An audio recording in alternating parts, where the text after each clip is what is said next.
So our workshop is on the examination and treatment of lateral ankle sprains by myself and Gerard.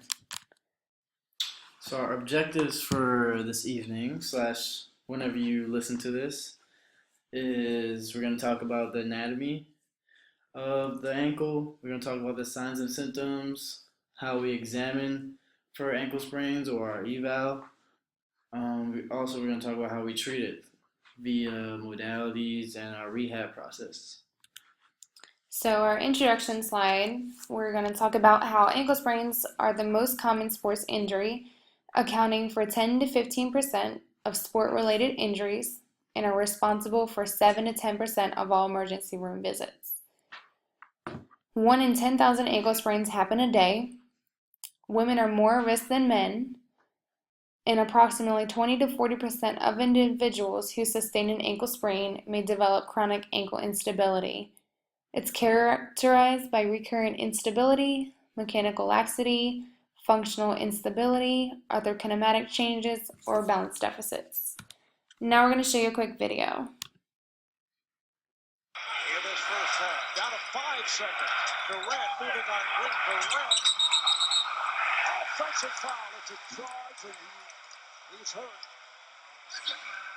Holding his right ankle.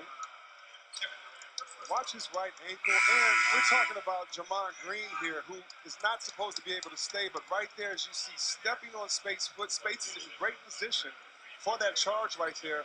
But Durant, if you look again, he's going to attack. And just watch right here, that right foot. Oh, he's right. So as you can see in this video, he has an obvious lateral ankle sprain. Okay, so our anatomy of the ankle. Yay for anatomy. Okay, first our bony landmarks, specific to lateral ankle sprains. We have our calcaneus, our lateral malleolus, our talus, and our fibula. Then we have our ligaments of the lateral ankle, which is our anterior talofibular ligament, or ATFL. We have our calcaneofibular ligament and our posterior talofibular ligament. And mechanism injury is usually plantar flexion and inversion. Can happen from an external force, someone hitting you, or your ankle just plantar flexion inverts on its own. So now we're going to talk about a few signs and symptoms that you'll see with a lateral ankle sprain. First thing you're going to have is pain. The athlete's going to tell you that they're in dramatic pain, but we all know that sometimes they over-exaggerate themselves. You're going to see ecchymosis, which is bruising. You're going to have edema, so a lot of swelling, and because of the swelling, they're going to have stiffness. They're going to have some muscle weakness. It's going to be hard for them to walk, depending on the severity of the ankle sprain. And they're also going to have ankle instability. So this is our grading criteria for lateral ankle sprain, and usually sprains and strains have the same type of grading. So we have our grade 1, which is mild, grade 2, which is moderate, and grade 3, which is severe. So grade 1, mild ankle sprain is usually, like it says, mild. So not much, maybe a little bit of swelling and just slight damage to the ATFL. Grade 2, which is moderate, obviously. That's when the athlete hears, usually hear a pop. So that means there's a tear in the ATFL, and the calcaneofibular ligament is damaged as well. And we have our grade 3, which is the most severe one, which is where all 3 ligaments get damaged and torn, and there's maybe a complete tear, and there's possible fracture, maybe a unimalleolar or bimalleolar, or maybe even a trimalleolar fracture. So now we're going to talk about some examination procedures. This can happen in the clinic or an on-field assessment depending on where you're at or if there's a game. So first you'll probably start with palpations. You'll start with bony landmarks and then move on to ligaments. Then you can do special tests, which consist of your anterior jaw and your talar tilt, just trying to determine what's gone, what's not, or what's damaged. Then depending upon palpation-wise, depending using your Ottawa rules, if there's 2 or more bony landmarks that are sensitive to touch, you probably want to send them to get a radiographic image, such as an x-ray. It doesn't have to be right then, but sometimes you want to send them right away. And then I also found in one of the articles, it talks about ultrasonography. With this method, it's used to determine laxity of the ligaments. Next, we have our modalities. So the way we take care of ankle sprains.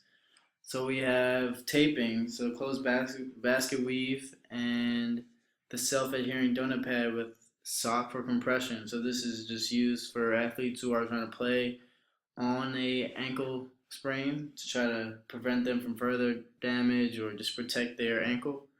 Also, for we have a ankle brace, which is used for usually with athletes that have chronic ankle instability.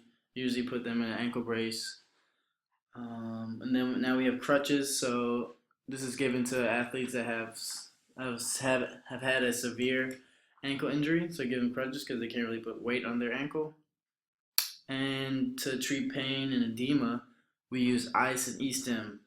Mainly the Game Ready, which we've seen a lot in our clinic at Shenandoah, and e-stim as in high volt to control pain and edema. So next we're going to talk about some rehabilitation methods you can use. A main one that we try to tell our athletes here at Shenandoah is stretching. You want to stretch out your gastroc, your soleus, and then you can also stretch out your plantar fascia on the bottom of your foot. Then you can work on some range of motion exercises, such as ankle pumps. That's the easiest one to start with. Then you can do some ankle ABCs. You can make them do lowercase letters, uppercase letters. Then if you're trying to make them progress a little harder, make them do cursive letters. Another thing you can do is proprioception. You can use a BAPS board, a wobble board, just trying to get some more range of motion. And then you can also do single limb, jumble limb, or tandem stance on a static or dynamic surface. Now for strengthening, we're going to strengthen the calf muscles, so your gastroc and your soleus, either standing or maybe if they're really limited, sitting. We have towel slides, so if it's really acute injury, you can work in eversion, so eversion towel slides.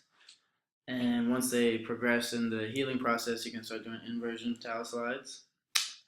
Then we have foot intrinsic strengthening, which can be done at any stage of the rehab process because it doesn't really affect it's not really contraindicated during lateral ankle sprain because it doesn't really cause pain to the outside of the ankle or the ankle itself while doing foot intrinsics. And then we have the TheraBand, which is the most common, as depicted in the bottom right of the slide. You, the athlete, and you, the medical professional, can help them with plantar flexion, dorsiflexion, inversion, and eversion. And these are just our references. So if you want to look anything up, here's where we got all of our sources. And that's it.